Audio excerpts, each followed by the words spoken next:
Hello बच्चों, कैसे हो आप सब। उम्मीद करते हैं आप लोग अच्छे होंगे। मैं हूं कुमार हीरो सर और जैसा कि आप लोग को पता ही है कि अभी मैं आप लोगों के लिए 3 डायमेंशनल ज्योमेट्री चैप्टर पढ़ा रहा था, जिसमें कि आपको हम एक्सरसाइज एनसीईआरटी एक्सरसाइज की अगर बात करें तो 11.3 का क्वेश्चन आंसर हम आपको बता रहे थे, जिसमें कि हमने आपको क्वेश्चन नंबर 1 से लेके 4 तक पहले ही आपको बता दिया है, जो आप लोगों ने पिछला वाला पार्ट में देख लिया होगा। तो आज हम स्पेशल आपको बताने वाले हैं क्वेश्चन नंबर 5 से लेके आगे तक। चलिए तो शुरू करते हैं। उससे पहले आप सब लोग एक बार लाइक शेयर जरूर कर दीजिएगा, ताकि हमें पढ़ाने में भी मजा आए और आप लोग को समझ में तो आएगा ही। चलिए तो शुरू करते हैं आज के इस इंपॉर्टेंट क्लास को।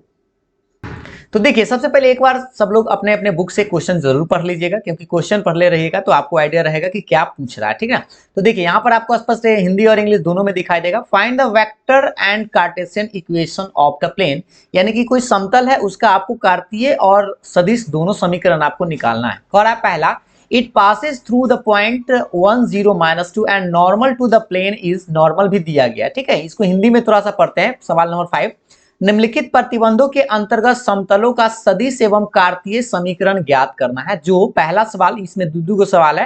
पहला सवाल आप लोग का है, बिंदु 1 0 2 से जाता है और एवं इतना पर समतल पर अभिलंब है। तो हम आपको याद दिला दें, हम आपको बताए थे कि कोई इस किसी भी प्लेन का इक्वेशन अगर आपसे पूछता है और उसमें अगर कोई एक पॉइंट दिया हुआ है और एक नॉर्मल वेक्टर भी अगर आपको दिया हुआ है, नॉर्मल कहने का मतलब इस पर लंब भी दिया रहे और एक पॉइंट भी दिया रहा है, उस स्थिति में आपको हम बताए थे कि उसका प्लेन का इक्वेशन क्या होता है नॉर्मल फॉर्म में। जैसे ये वेक्टर एन है और यहाँ पर कोई एक पॉइंट दे देगा जिसका नाम ए है। तो इसमें हम बताए थे, याद कीजिए आप सब लोग, फॉर्मूला ही मेन है, इसमें क्वेश्चन बनाना कोई बड़ा बात नहीं है, बस फॉर्मूला आपको याद रहेगा तो बड़ी आसानी से बना सकते हैं। पहला चीज यहाँ पर देखिए, गिवन दिया गया है, आपको देख सकते हैं दिया गया है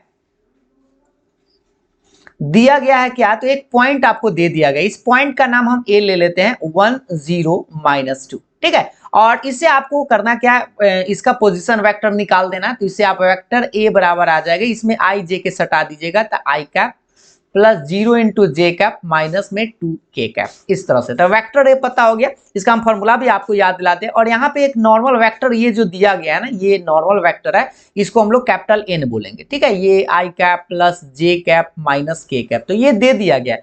और आप याद कीजिए, एक बिंदु से और एक नॉर्मल वेक्टर अगर दिया रहे तो उसका प्लेन का इक्वेशन क्या होता है, वेक्टर फॉर्म में वेक्टर इक्वेशन आप कह सकते हैं। प्लेन का वेक्टर इक्वेशन सदिश समीकरण आपसे पूछ रहा है ना, सदिश समीकरण अगर हम निकाले प्लेन का, तो सदिश समीकरण आपको बताते हैं vector r minus vector a dot capital n बराबर 0। ये फॉर्मूला बस आपको याद होना चाहिए। अगर ये फॉर्मूला याद है तो बस हम लोग करेंगे क्या, इसमें मान आराम से बैठा देंगे। तो वेक्टर आर तो वैसा ही रहता है, ए का मान आपको स्पष्ट यहाँ दिखाई दे रहा है, इसी में हम आपको लिख देते हैं। एक लाइन ऊपर देखिएगा, मार्कर को चेंज कर लेते हैं ताकि आपको समझ में आए कहां लिखना है। तो ये लिखना है वेक्टर आर वैसा ही रहेगा माइनस, और ये जो वेक्टर ए आपको दिखाई दे रहा है, ए का मान यहाँ पे स्पष्ट आपको दिखाई दे रहा है। ठीक है, इसका मान आपको बैठा देना है आई कैप प्लस 0 × जे कैप माइनस में 2 के कैप। ठीक है, माइनस में 2 के कैप, और ये ब्रैकेट इस तरह से बंद कर दीजिए। और डॉट के बाद क्या है, वेक्टर एन है, वेक्टर एन का मान भी आपको यहाँ पे दिखाई दे रहा है। तो ये सारा चीज बस करना क्या है, आई प्लस जे माइनस के और बराबर के बाद 0, और यही आपका आंसर आ गया। एक लाइन चाहे तो इसको आप बढ़ा सकते हैं, ऐसे लिख सकते हैं वेक्टर आर माइनस आई, और 0 वाला को छोड़ दीजिए तो माइनस में 2 के, ऐसे करके ब्रैकेट लिख दीजिएगा। और डॉट के बाद ये आपका रहेगा क्या, आई प्लस जे माइनस के और बराबर के बाद 0, और ये आपका फाइनली आंसर है। बस इतना ही आपका आंसर आ जाएगा, कोई इसमें ज्यादा दिक्कत। और इसको आगे अगर आप बढ़ाना चाहें तो बढ़ा सकते हैं, इसको आप ब्रैकेट ऐसे तोड़कर, लेकिन आप इतना ही छोड़ दीजिएगा, आपका आंसर मिल जाएगा। ठीक, अब रही बात की इसका आंसर जो है अभी वेक्टर फॉर्म में निकाले हैं, वेक्टर इक्वेशन निकाले हैं, इसका कार्तीय समीकरण भी आपको निकालना है। ठीक है, थोड़ा सा हम कार्तीय समीकरण बता देते हैं। तो देखिए, बी नंबर इसी का मतलब क्वेश्चन नंबर बी नहीं, ठीक है, हम थोड़ा सा इसको लिख ही देते हैं, नहीं तो आप कंफ्यूज ना हो जाइए कि बी नंबर आ गया।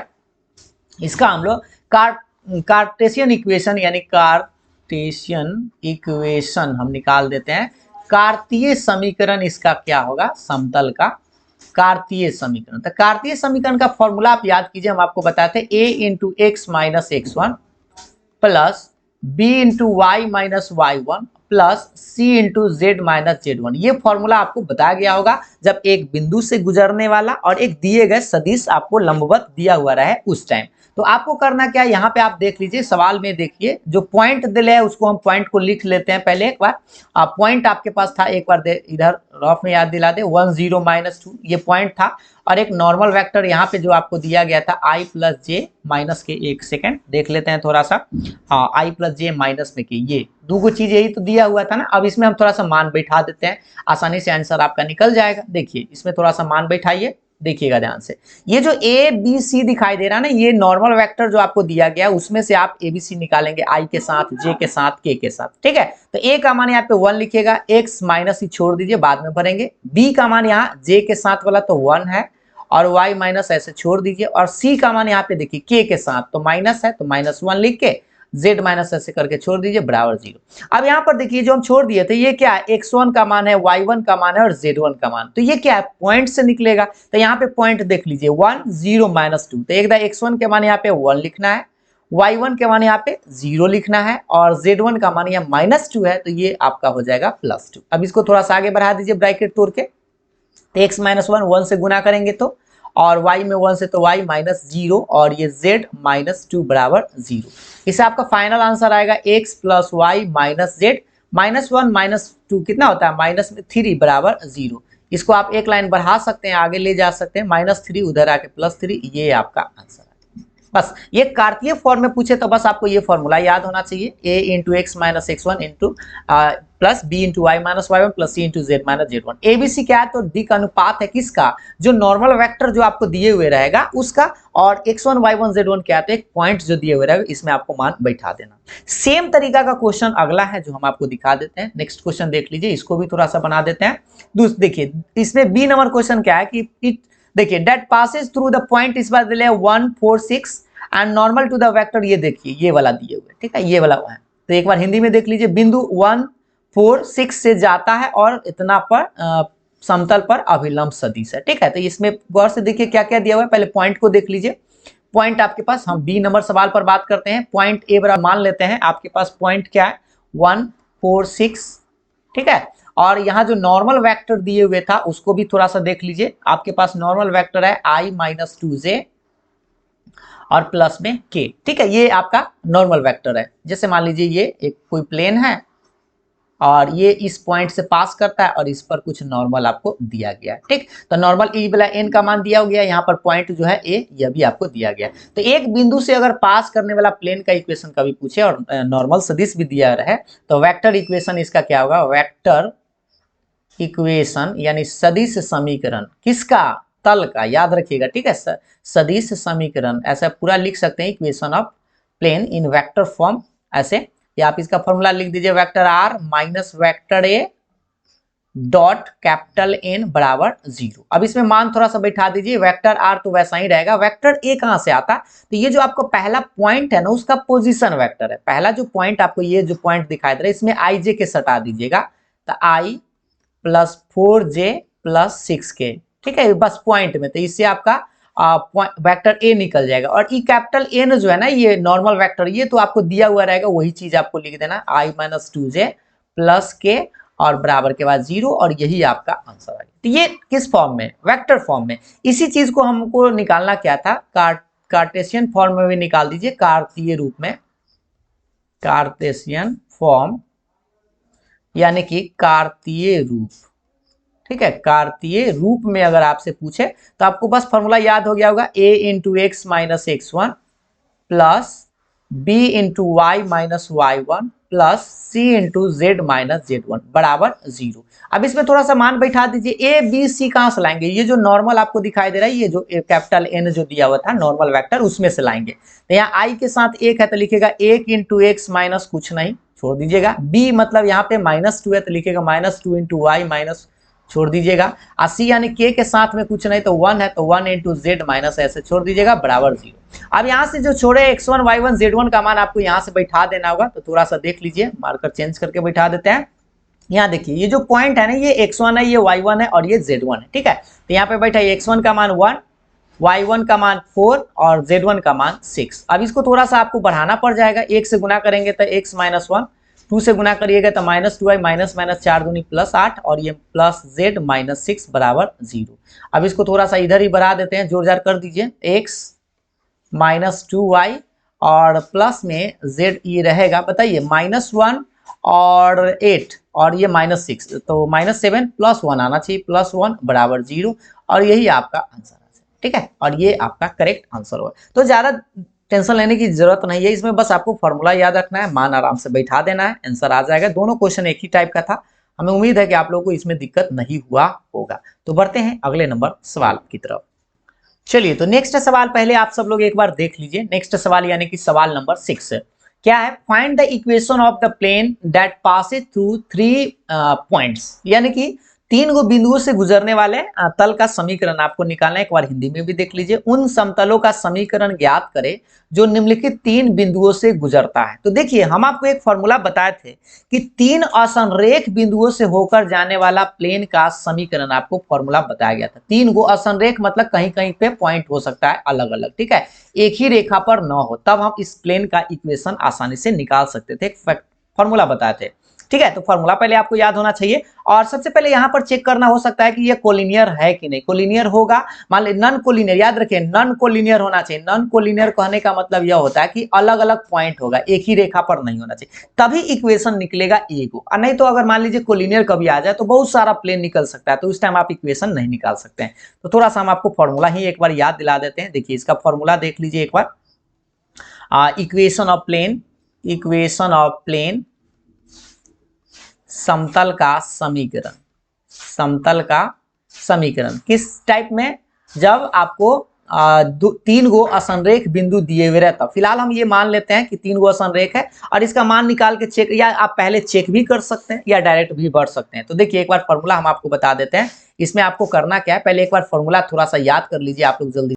देखिए, तो पहले हम वेक्टर फॉर्म में ना काटती फॉर्म में एक बार याद दिलाते थे। वेक्टर फॉर्म में हम आप इक्वेशन बताते हैं, vector r minus vector a dot, और फिर बताते b minus vector a cross और सी माइनस वेक्टर ए, ऐसे करके, ठीक है, और बराबर के बाद 0। तो ये वेक्टर फॉर्म है। तो यहाँ पर ये नहीं कहा find the equation of the plane that passes through the points, ऐसे बोल दिया। तो आप कोई भी निकाल सकते हैं, वेक्टर वाला इक्वेशन भी निकाल सकते हैं, कार्तीय वाला। तो कार्तीय वाला से आपका एक्स वाई जेड में आंसर आ जाता है। तो चलिए हम कार्टेशियन फॉर्म ही लगाते हैं।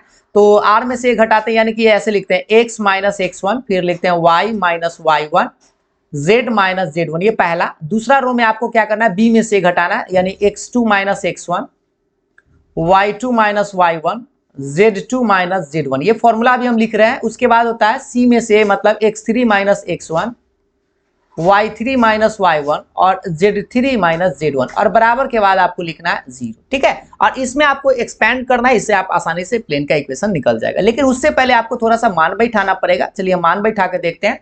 एक्स वाई जेड आपको वैसा ही लिखना है, लेकिन ये x1 जो है, ये जो x1 y1 z1 है, ये पहला पॉइंट से लिखना है यहाँ से, ठीक है। x1 के मान 1 है तो लिखिएगा x minus 1, y minus y1 का मान यहाँ पे 1 है तो ठीक है y माइनस 1, फिर लिखिएगा z माइनस z1, z1 के मान यहाँ पे -1 है तो ये बेचारा +1 हो जाएगा। बात समझ में आया? यानी कि x y z आपको नहीं रखना है, लेकिन यहाँ पर x1 y1 z1 का मान बैठा देना है। फिर आपको लिखना है x2 में से x1, ठीक है। इसमें कुछ नहीं, फॉर्मूला पर ध्यान दीजिएगा अच्छा से। x2 माइनस x1, यानी पहला बिंदु ये है, दूसरा बिंदु है और ये तीसरा बिंदु है। तो ये x2 y2 z2 है और ये x3 y3 z3, ठीक है। तो इसमें से आपको इसको घटाना है, दूसरा में से पहला आपको घटाना है, ठीक है। तो देखिए, इसको हम यहाँ पे लिखेंगे, ये वाला x2 माइनस x1, मतलब इसमें से इसको घटाइए तो 6 में से 1 ऐसे लिखेगा, 6 माइनस 1, 4 में से 1 घटाइएगा तो लिखेगा 4 माइनस 1, और -5 में से -1 घटाइएगा तो -5 माइनस 1, याद रखिए घटाव का सीन है तो ये प्लस हो जाएगा, माइनस है तो प्लस हो जाएगा ना।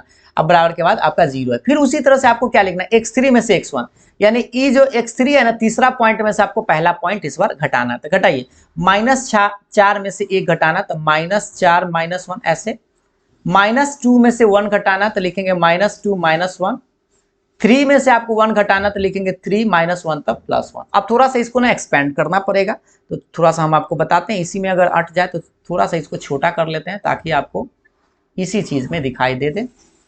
एक सेकंड,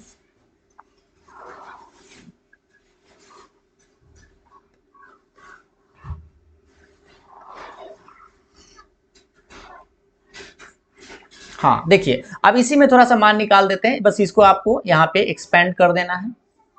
देखिएगा, तो सबसे पहले हम लोग क्या करें, यहाँ पे गौर से देखिए, ये कितना आएगा भाई, x minus 1 y minus 1 z plus 1, ये कितना आएगा 6 में से घटेगा तब 5, 4 में से घटेगा तब 3 और ये हो जाएगा माइनस में 4। इधर नीचा वाला देखिए -5 -3 और ये 3 आएगा 4, अब बराबर के बाद 0। यहाँ पर एक चीज अगर आप ध्यान देंगे ना तो ये जो दो गो रो है ना सेम सिमिलरली अगर इसमें से माइनस कॉमन ले लिया जाए, गौर से देखिएगा, अगर ये जो तीसरा कॉलम है, तीसरा रो जो है, तीसरा रो में से अगर हम अब माइनस कॉमन ले लेते इसके जैसा आ जाएगा। देखिए माइनस कॉमन लेंगे तो इतना आ जाएगा, माइनस कॉमन लेंगे तो इतना आ जाएगा, माइनस कॉमन लेंगे तो इतना आ जाएगा। तो दो गो रो जब सेम हो जाता है ना तो उसका 0 आ जाता है आंसर। यानी कि 0 जो आ जाए तो समझ जाइएगा ये जो 3 गो जो पॉइंट्स दिए हुए था वो क्या था, कोलिनियर था। तो हम लोग क्या कहेंगे, a b c are collinear. Collinear यानी कि इससे एक इक्वेशन नहीं निकल सकता, बहुत सारा प्लेन बन जाएगा। इसीलिए हम क्या कहेंगे, इस टाइम आपको दीजिएगा ए बी सी जो है संरेख है, और जब संरेख है तो कोई भी प्लेन का इक्वेशन आप नहीं निकाल सकते हैं। ठीक है, इसमें बहुत सारा प्लेन आएगा, आप लिख सकते हैं कि so many planes there passes through 3 points, मतलब इस पॉइंट से बहुत सारा प्लेन पास कर सकता है। तो बहुत सारा पास करेगा, उस टाइम आप इक्वेशन नहीं निकाल पाएंगे। तो याद रखिएगा जब भी आपको कोलिनियर आ जाए, मतलब इसका आंसर 0 आ जाए, पूरा बना के सब 0 आ जाए, तो कोई भी प्लेन का इक्वेशन नहीं निकलेगा। ठीक, लेकिन अगर मान लीजिए 0 ना है, इसको एक्सपेंड करना होगा, उससे आप आंसर निकाल सकते हैं। जैसे आप दूसरा सवाल देखते हैं, बी नंबर देखते हैं कि अभी 0 आता है कि नहीं। थोड़ा सा पेज ले लेते हैं। तो इसका आंसर आपको इतना ही लिख देना है कि कोलिनियर है, इसलिए इक्वेशन बहुत सारा प्लेन पास करेगा। तो चलिए इसका थोड़ा सा दूसरा सवाल को देख लेते हैं एक बार। देखिए 6 का दूसरा नंबर सवाल, एक बार पॉइंट्स को मिला लीजिएगा। पॉइंट्स हम दे देते हैं, यहाँ पे पॉइंट है 1 1 0, दूसरा पॉइंट आपको दे दिया जाए 1 2 1, और तीसरा पॉइंट आपको दे दिया जाए -2 और -1। ठीक है, ये 3 को पॉइंट्स आपको दे दिया गया और इससे आपको निकालना, ये 6 का बी नंबर। ठीक, आप सेम लाइक वैसे ही इक्वेशन ऑफ प्लेन का फॉर्मूला लिखेंगे। इक्वेशन ऑफ प्लेन यानी कि तल का समीकरण, तल या समतल का समीकरण। ठीक है, तल का समीकरण। तो बताइए तल का समीकरण का फॉर्मूला पहले आप एक बार लिख लीजिए, x - x1 y - y1 z - z1, और यहाँ पे बाद वाला में से पहले वाला दूसरा में से पहला यानी कि x2 - x1 y2 - y1 और z2 - z1। फिर लिखते हैं x3 - x1 y3 - y1 और z3 - z1। इसमें दिक्कत यही होता है कि फॉर्मूला आपको याद होना चाहिए। फॉर्मूला अगर याद रहेगा तो क्वेश्चन बनाने में आपको दिक्कत नहीं होगा। चलिए अब हम आपको इसमें मान थोड़ा सा बैठाते हैं, देखिएगा ध्यान से। ये आपके पास x रहेगा ही, x1 का मान ही पहला पॉइंट है, यहाँ पे लिखेगा x - 1 y - 1 और z माइनस यहाँ z1 का मान कितना है 0 है, तो यहाँ पे 0। फिर आपको दूसरा देखिए x2 - x1 मतलब इस पॉइंट में से इस पॉइंट को घटाना है, तो घटाइएगा ध्यान से 1 - 1 2 - 1 और यहाँ पे लिखेंगे 1 - 1 x 1 - 0। एक सेकेंड, यहाँ पे हम क्या लिखेंगे, यहाँ पे हम लिखेंगे इसमें से इसको घटाना है 1 - 0। ठीक है, 1 - 0। सिमिलर उसी तरह से x3 में से x1 घटाइए, यानी इस 3 जो पॉइंट है इसमें से इसको घटाना, तो घटाइए -2 - 1 2 - 1 और -1 - 0 ऐसे, अब बराबर के बाद 0। अब इसको थोड़ा सा आगे बढ़ाते हैं, इधर ही बढ़ा देते हैं, तो देखिए क्या मिलेगा x - 1 y - 1 z और यहाँ बनेगा 0 1 1 और यहाँ आएगा -3 1 और ये बनेगा -1 और बराबर के बाद 0। इसको थोड़ा सा एक्सपेंड करना होगा और एक्सपेंड करके आपको आंसर निकालना होगा। तो देखिए पहले आप लिखेंगे x - 1 और झांका ताकि आपको करना होगा, जैसे इसको हम डिलीट करेंगे तो इस तरह से डिलीट होगा, तो ये जो 4 को बचेगा इसको गुना करिए, 1 में -1 से तो -1 बीच में माइनस रहेगा और 1 में 1 से तो 1 ऐसे। फिर आपको माइनस का साइन देके y - 1 लिखना है, y - 1 ये वाला। अब इसको भी झांकिए ऐसे डिलीट, तो बचेगा ये वाला 4 को, इसको भी थोड़ा सा गुना कीजिए तो 0 -+3 रहेगा। और फिर आप z लिखिएगा, z को झांकिए ऐसे, डिलीट ये डिलीट, इसको गुना करेंगे तो ये 0 आएगा, माइनस बीच में और माइनस है तो +3 हो जाएगा ऐसे, और बराबर के बाद आपके पास 0 था। ठीक है, मार्कर को थोड़ा चेंज। अब इसको आगे बढ़ाएंगे तो देखिए ये क्या बनेगा, x - 1 × में आपके पास -2 और इधर है y - 1 और ये बचेगा 3 और प्लस z × 3 और बराबर के बाद 0। अब इसको थोड़ा सा आगे बढ़ाइए, -2 से गुना करिए तो -2x +2, इसको 3 से गुना करेंगे ब्रैकेट तोड़ेंगे तो -3y प्लस में 3, ये माइनस प्लस और प्लस में 3z बराबर 0। अभी फाइनली आंसर आपका कितना आया, -2x -3y +3z और 3 और 2 कितना हो जाएगा 5 और बराबर के बाद 0। आप चाहे तो सबको राइट साइड ले जाइए, उधर ले जाइए, 5 को इधर ही छोड़ दीजिए, तो आपका फाइनली आंसर आएगा, एक लाइन यहीं पे हम लिख देते हैं, फाइनली आंसर आपका आएगा 2x + 3y माइनस में 3z और +5 इधर ही छोड़ दीजिए यानी कि 5। ये आपका आंसर है। ठीक है, एक बार आप लोग आंसर चेक कर लीजिए पहले तो आप लोग बुक से एक बार जरूर मिला लीजिएगा। ठीक है, कहीं पे कोई प्रॉब्लम नहीं होना चाहिए। तो बस आपको झांक, और हाँ यहाँ पे जो हम थोड़ा सा एक लाइन में जल्दी में किए ना, आप आराम से कर सकते हैं, इसको डिलीट करके ये जो बचेगा उसको लिखिए, फिर बचेगा उसको लिखिए, तब गुना उना करिएगा आराम से, तो आंसर आराम से आप निकाल ही सकते हैं। ये कोई बड़ा बात नहीं, क्योंकि आप डिटर्मिनेंट तो सीखे ही सीखे होंगे। ठीक है, एक्सपेंड करना, अगर आपको सिर्फ एक्सपेंड करने आता तो बहुत सारा सवाल का आंसर आप आसानी से दे पाएंगे। ठीक, तो इस तरह से आप आसानी से आंसर निकाल सकते हैं। हमें लगता है कि कोई तरह का दिक्कत आपको नहीं होना चाहिए। लास्ट वाला में क्या किया एक बार बता दें, -2x था, उधर ले जाएंगे तो प्लस, -3y उधर जाके प्लस, और ये +3z उधर जाके माइनस, और 5 इधर ही छोड़ दिए थे, इसलिए हम दूसरा साइड 5 को लिखे थे। ठीक, अब बढ़ते हैं अगले सवाल पर। ये बात तो आपको समझ में आ गया होगा। सवाल नंबर 7 देखिएगा, find the intercept cut off by the plane इतना 2x + y - z = 5। यहाँ पे देख लीजिए, हिंदी में समतल इतना द्वारा काटे गए अंतःखंडों को ज्ञात करना है।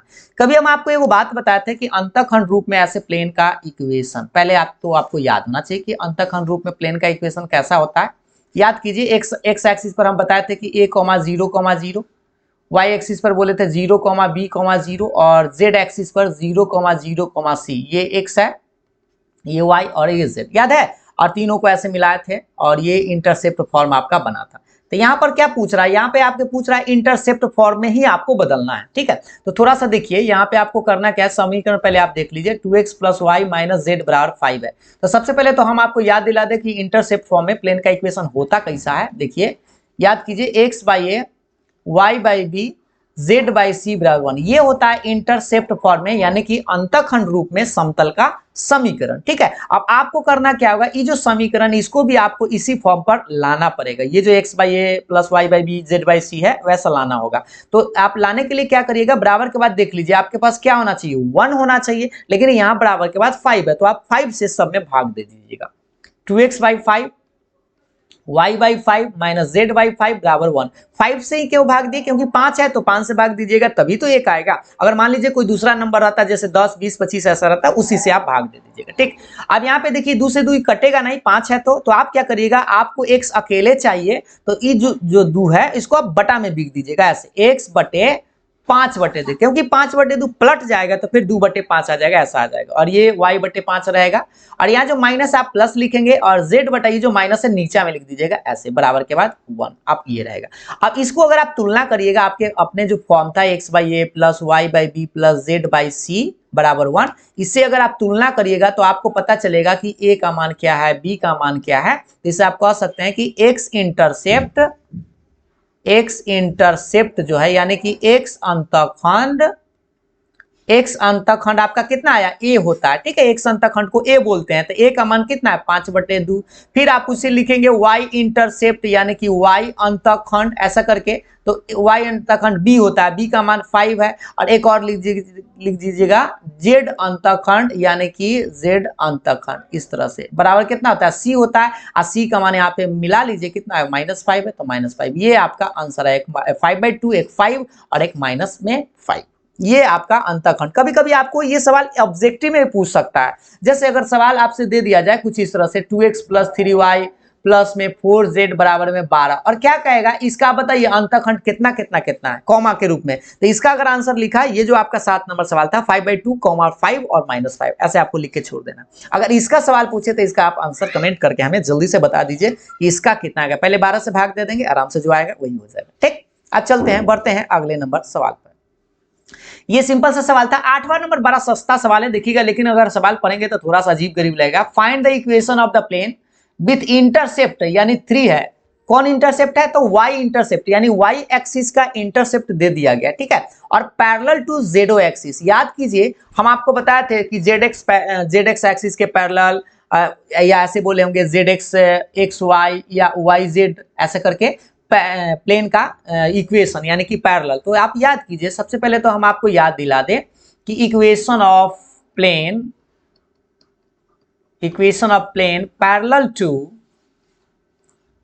पैरेलल टू ZOX एक्सिस, यानी कि आप लिखेंगे ZOX अक्ष के जेडो तल या जेडो एक्स तल तल के समांतर तल का समीकरण। तो हम आपको बताए थे क्या कि इसमें जो गायब रहेगा ना उसको आप जीरो के बराबर कर दीजिएगा। तो जेड ओ एक्स में गायब कौन है, वाई, तो आप वाई बराबर जीरो लिखेंगे। लेकिन याद रखिए यहाँ पर पैरेलल कहा है, तो पैरेलल में आप जीरो ना लिखे, हम आपको बताए थे कोई कांस्टेंट लिखेगा, यानी वाई बराबर आप के ऐसे लिख दीजिएगा। और यहाँ पर वाई बराबर के, ये आपका इक्वेशन 1 हो गया। अब इसी का मान निकालना, लेकिन यहाँ के का मान निकालना पड़ेगा। उसके लिए कह रहा था जेड अंतखंड दिया हुआ है। तो जेड अंतखंड कहने का मतलब जेड एक्सिस पर पॉइंट आपका कितना होता है, आप जानते हैं जेड एक्सिस पर पॉइंट होता है ऐसे, याद रखिएगा ऐसे करके, एक्स वाई जेड आपको बताए थे। एक्स ये जेड एक्सिस है ना, ये एक्स है, ये वाई है और ये जेड है। तो जेड एक्सिस पर पॉइंट क्या होगा, 0,3,0। तो यहाँ पे आप वाई का मान 3 रख देंगे, ठीक है, क्योंकि आपको ये जो पॉइंट है लिख दीजिएगा ऐसे, जेड वाई, वाई अंतखंड है ना, हाँ लिखेगा वाई इंटरसेप्ट यानी वाई अंतखंड जो है आपको दिया गया है 3। तो इस तरह से हम क्या कहेंगे कि k का मान आपका 3 आएगा, ठीक, या y का मान यहाँ पे आप 3 रख सकते हैं। यहाँ पे y का मान 3 जब रखिएगा तो k का मान कितना आएगा, 3 आएगा ना, यहाँ पे y अंतखंड, यहाँ पे y, तो इसे k का मान 3 आ गया। तो इस k का मान फिर से आपको समीकरण 1 में बैठा देना है। समीकरण 1 से y बराबर k है और k का मान कितना आएगा भाई, तो y बराबर 3 आ जाएगा। ये आपका आंसर है। इस बात को फिर से समझा देते हैं, छोटा सा बात है लेकिन आप कंफ्यूज हो गए होंगे, हो सकता है। पहले आप समझ गए ना, जब भी जिसके पैरेलल पूछे जो इसमें गायब रहेगा उसको बराबर के कर दीजिए कांस्टेंट। और इसमें y इंटरसेप्ट दिए हुए हैं, यानी कि आपका पॉइंट ऐसे लिखेंगे ना 0 3 0 ऐसे, तो y का मान आपको यहाँ पे 3 लिखना होगा यहाँ पे, तो आप ऐसे लिख दीजिए 3 बराबर के कहिए, चाहे के बराबर 3, इसको हम ऐसे लिख देते हैं 3 बराबर के, इसे कह सकते हैं ना के का मान 3 आया, तो के का मान जो निकल गया यहाँ पे फिर से समीकरण 1 में बैठा दीजिए, तो आपका आंसर यही आ गया। या सीधा सीधा बात आप एक बार एक लाइन में याद रखिएगा कि अगर जेडो एक्स एक्सिस है तो y बराबर के होता है, यहाँ पर y इंटरसेप्ट दिए हुए, तो बस आपको एक लाइन में याद रखना है y बराबर 3, यही आपका आंसर है ऑब्जेक्टिव के लिए। ये 1 नंबर का ही सवाल है, 2 नंबर का सवाल नहीं है, ठीक है। तो ये जब ज्यादा दिमाग इसमें नहीं लगाना, छोटा सा दिमाग लगाना था, आराम से आप बना सकते थे। अगले सवाल पर आते हैं। अब आप लोगों को सवाल में थोड़ा सा दिमाग ज्यादा लगाना पड़ेगा। देख लीजिए, एक सवाल को देखिए पहले ध्यान पूर्वक, ये है आपका 9 नंबर, ठीक है। तो 9 नंबर सवाल क्या कर रहा है, find the equation of the plane through the intersection of the plane इतना इतना और एंड द पॉइंट इतना। उस समतल का समीकरण ज्ञात कीजिए जो समतलों इतना और इतना के प्रतिच्छेदन तथा बिंदु इतना से होकर जाता है। ये हम आपको प्रतिच्छेदन वाला इंटरसेक्शन से पास करने वाला प्लेन का इक्वेशन बताए थे। यहाँ पर देखिए एक एक चीज को अगर आप याद रखिएगा तो बड़ी आसानी से समझ पाएंगे। हम आपको बताए थे कि 2 प्लेन था, कुछ इस तरह से याद कीजिए, कुछ ऐसा करके, ठीक है, और इंटरसेक्शन प्लेन से ऐसा जा रहा था, ये दोनों एक दूसरे पर जहां पर इंटरसेक्ट कर रहा है उसके एक नया प्लेन हम आपको निकाले थे, कुछ इस तरह से नया प्लेन बोले थे कि ये नया प्लेन है। इसका इक्वेशन अगर आपसे पूछे, इंटरसेक्टिंग लाइन से जाने वाला प्लेन का समीकरण, ये पहला प्लेन है, ये दूसरा प्लेन है और ये नया का तीसरा प्लेन है, ठीक है। इसका प्लेन का इक्वेशन पूछे इंटरसेक्शन से, तो उस टाइम आप क्या करते थे, याद करिए थोड़ा सा। हम आपको उदाहरण में भी आपको फॉर्मूला जब बताए थे उस टाइम बताया गया था आपको। तो सबसे पहले आप गिवन प्लेन देख लीजिए, गिवन प्लेन यानी कि दिया गया तल, दिया गया तल, ये आपका इंपॉर्टेंट है, ये आपका 5 मार्क्स का आएगा सवाल, ठीक है। ये आप अगर पूछता जाए तो 5 नंबर का सवाल होगा। ध्यान से देखिएगा, जो समीकरण 2 को जो प्लेन का इक्वेशन दिए हुए ना उसको पहले आप पकड़िए, 3x - y प्लस 2z - 4 बराबर 0, इसको समीकरण 1 मान लीजिए। और एक और दिए हुए x + y प्लस z - 2 बराबर 0, इसको समीकरण आप 2 मान लीजिए, ठीक है। अब आप करिएगा क्या, रिक्वायर्ड प्लेन जो लिखेंगे इस दोनों के प्रतिच्छेदन से जाने वाला समतल का समीकरण, रिक्वायर्ड प्लेन यानी कि अभिष्ट तल जो होगा, इसको करना कि दोनों को ना जोड़ देना है। किस क्या लगा के, लैम्डा लगाकर हम आपको जोड़ना बताते हैं कि पहला समतल प्लस दूसरा समतल और उसमें लैम्डा लगा दीजिएगा, जैसे ऐसे 3x - y प्लस 2z - 4 और प्लस के बाद लिखिएगा लैम्डा इनटू दूसरा प्लेन, जो भी आपका दूसरा प्लेन है सारा चीज को उतार दीजिएगा। और हाँ याद रखिएगा जो कांस्टेंट होगा उसको लेफ्ट साइड ले आइएगा, जैसे -4 इधर है तो अच्छी बात है, उधर रहता भी तो इसको हम इधर ले आते हैं। और ये समीकरण आपका 3 बन गया और ये आपका आंसर आ गया। लेकिन आंसर नहीं है, क्योंकि यहाँ पर लैम्बडा जो लगा है इस लैम्बडा का मान आपको निकालना होगा। ठीक है, यानी ये जो आपको दिखाई दे रहा है ये जो नया प्लेन, इसका आपको इक्वेशन निकालना है। लेकिन इसमें क्या है कि एक बिंदु भी दिए हुए था, देखिए यहाँ पे दू दू एक, ये इस बिंदु से पास करता है, दू दू एक से पास करता है। तो आप लिखेंगे क्या, अभी आपको लैम्बडा का मान निकालने के लिए लिखना होगा समीकरण 3 जो है, equation 3, passing through the point, passing through the point, point का नाम आप देख पा रहे होंगे, पॉइंट का नाम क्या है 2,2,1। ठीक है, अब इसको हिंदी में थोड़ा लिख देते हैं। समीकरण 3 जो है, समीकरण 3 बिंदु, ये थोड़ा सा आपको समय लगेगा, टेंशन मत लीजिएगा। बिंदु, ये बिंदु हटाइए, बिंदु 2,2,1 से गुजरती है। ठीक है, 2,2,1 से गुजरती है। गुजरने का मतलब क्या है कि यहाँ पर x का मान, y का मान, z का मान आपको रख देना है इस प्लेन में। ये जो समीकरण 3 है ना, जहां जहां x है तहां आपको 2 रखना है, y का मान 2 रखना है, z का मान 1 रखना है। तो थोड़ा सा हम आपको रख के बताते हैं, पेज ले लेते हैं। थोड़ा सा अब आपको थोड़ा यहाँ पे चेक करना पड़ जाएगा, यहाँ पे नहीं तो हम क्या करते हैं ऊपर में ही रख देते हैं, थोड़ा सा आपको एक ही चीज में दिखाई देगा तो बढ़िया से समझ में आएगा। चलिए थोड़ा सा मार्कर चेंज कर लेते हैं। देखिए x का मान, y का मान, z का मान, यहाँ ये जो समीकरण 3 है इसमें आपको बैठाना था। 3 देखिएगा, 3 इंटू x का मान 2 माइनस y का मान 2 प्लस 2 z का मान 1 है। यहाँ पे ध्यान दीजिएगा, इसमें हम रख रहे हैं, ठीक है, ये वाला लाइन में, और माइनस में ये 4 आपके पास रहेगा, ब्रैकेट बंद, प्लस लैम्बडा इंटू, फिर देखिएगा x का मान 2, y का मान 2, z का मान 1 माइनस 2, अब बराबर के बाद 0। इसे आपको लैम्बडा का मान निकालना, तो 3 दूनी 6 माइनस 2 प्लस 2 माइनस 4, और प्लस में लैम्बडा इंटू कितना आएगा देख लीजिए, 2 से 2 एक के काट दीजिए तो 2 1 हो जाएगा 3 बराबर 0। इस प्लेन को हटा ही देते हैं, इस पिक्चर को हटा देते हैं, थोड़ा सा इसी में हो जाएगा ऐसे। ये पिक्चर समझाने के लिए आपको बताया था कि फॉर्मूला आपको याद आ जाए। ठीक है, चलिए अब आप बताइए इसको कितना आएगा, ये 2 से 2 भी काट दीजिए तो 6 में से 4 घटेगा तो 2 प्लस 3 लैम्बडा बराबर 0।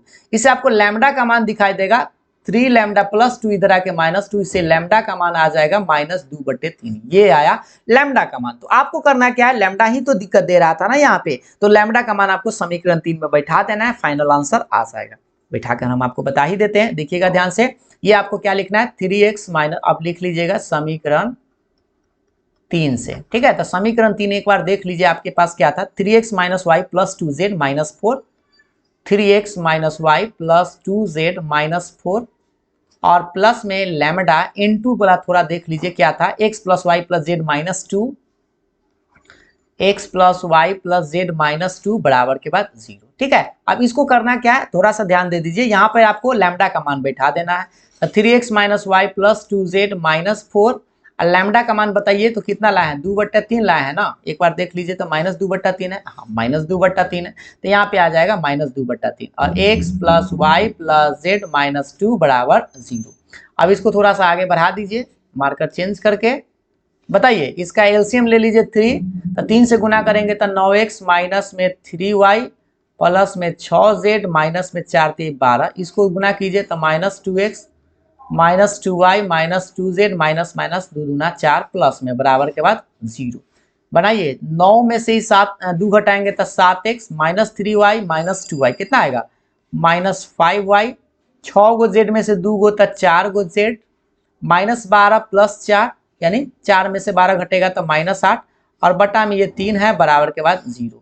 फाइनल आंसर के लिए इसको क्रॉस में भेज दीजिए, माइनस बटा में 3 को उधर भेज दीजिए, तो ये आपका आंसर आ जाएगा। ये हुआ आपका आंसर। इसमें हमें लगता है कोई दिक्कत नहीं होगा, बस आपको करना क्या था, लैम्बडा का मान निकाल देना है और आप आसानी से आंसर निकाल सकते हैं। इसके लिए हम आपको एक बार फिर से बता दें, दोनों समतल को जोड़ना है, कैसे लगाकर, लैम्बडा लगा के, और जो पॉइंट से पास करता है उसमें जहां जहां एक्स वाई जेड है आपको ये वाला पॉइंट आराम से यहाँ पे रख देना है। रखने के बाद आपको लैम्बडा का मान आ जाएगा, लैम्बडा का मान निकल जाए तो आपको फिर से समीकरण 3 में लैम्बडा का जो भी मान है रख के भिन्न उनका जोड़ बना दीजिए, इस तरह से आप आंसर निकाल पाएंगे। ठीक है, तो ये थोड़ा सा सवाल आपको 5 नंबर का था, इसलिए थोड़ा सा इसमें आपको समय लग गया होगा, लेकिन आपको टेंशन लेने की जरूरत नहीं है।